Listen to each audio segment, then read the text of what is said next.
Hello friends, welcome to Homemakers Bowl. இன்னைக்கு நம்ம சேனல்ல நம்ம பார்க்க போற ரெசிபி ஒரு வித்தியாசமான ரெசிபி தான் இது வந்து சேமியா உப்புமாவை நம்ம செஞ்சிருக்கோம். இதே சேமியாவை வச்சு தக்காளி முட்டை சேர்த்து ஒரு வித்தியாசமா ஒரு ரெசிபி இன்னைக்கு நம்ம பார்க்க போறோம். இது எல்லாருக்குமே ரொம்ப பிடிக்கும். வாங்க வீடியோக்குள்ளார போய் ஸ்டெப் பை ஸ்டெப்பா இது எப்படி செய்யறதுன்றதை நம்ம பார்க்கலாம். இது ஸ்நாக்கா கூட நீங்க ஈவினிங்ல ஒரு டிஃபன் வெரைட்டியா கூட நீங்க சாப்பிடலாம். வாங்க வீடியோக்குள்ளார போகலாம். அதுக்கு முன்னாடி நம்ம சேனலை புதுசாக பார்க்குறவங்க மறக்காமல் சப்ஸ்கிரைப் பண்ணிவிடுங்க.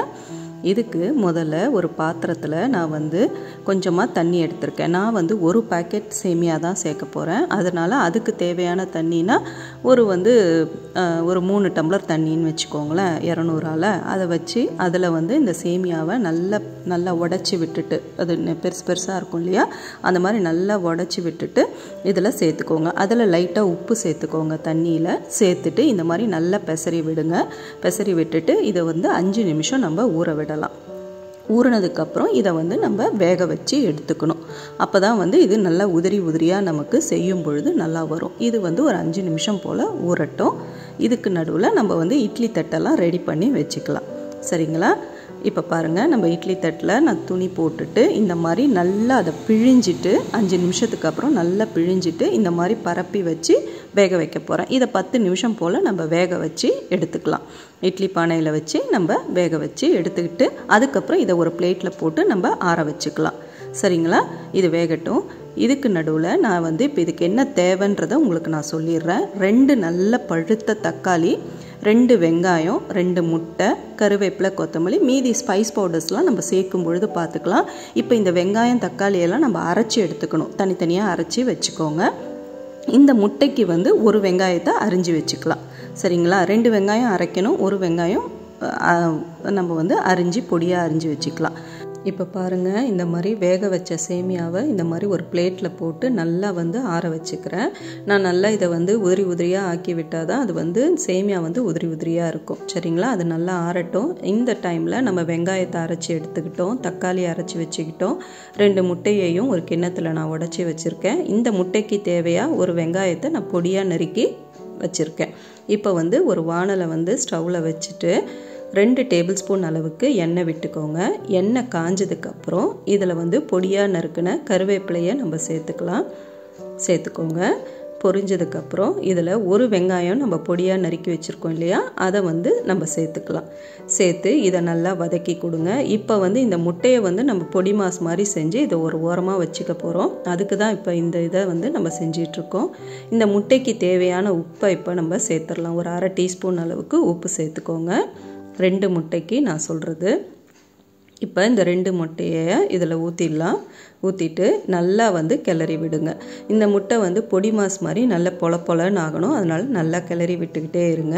இப்போ இதுக்கு நம்ம 1/2 டீஸ்பூன் மஞ்சத்தூள் சேர்த்துக்கலாம். ஏன்னா முட்டைன்றதுனால நம்ம அந்த ஸ்மெல் போகிறதுக்கு 1/2 டீஸ்பூன் மஞ்சத்தூள். இதுக்கு தேவையான அளவுக்கு காரத்துக்கு 1 டீஸ்பூன் அளவுக்கு மிளகுத்தூள் சேர்த்துக்கலாம்.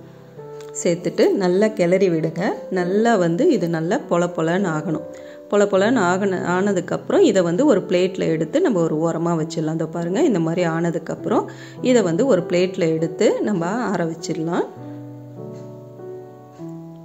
இந்த மாதிரி எடுத்து ஒரு ஓரமாக வச்சுடுங்க. இதுக்கப்புறம் இதே ஸ்டவ்லேயே நம்ம ஒரு பெரிய வாணல் வச்சுக்கிட்டு அதில் ஒரு 4 டேபிள் ஸ்பூன் அளவுக்கு எண்ணெய் விட்டுக்கலாம். இந்த மாதிரி ஒரு பெரிய வாணலை அதில் வச்சுடுங்க.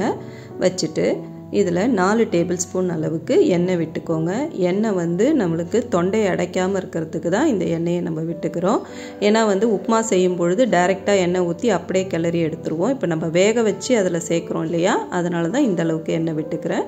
இதில் 1 பிரிஞ்சி இலை, 2 கிராம்பு, 1 பட்டை சேர்த்துக்கோங்க.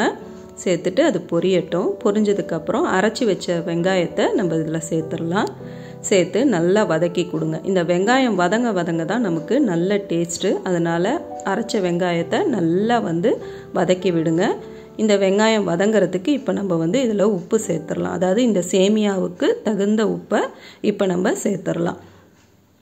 உங்கள் உப்பு அளவு நீங்கள் தகுந்த மாதிரி சேர்த்துக்கோங்க. இப்போ இதில் நான் லைட்டாக உப்பு சேர்த்துட்றேன். தேவையான அளவு உப்பு சேர்த்துட்டு நல்லா வதக்கி கொடுங்க. இது கூடவே 1 டீஸ்பூன் அளவுக்கு இஞ்சி பூண்டு விழுதும் நம்ம சேர்த்துடலாம்.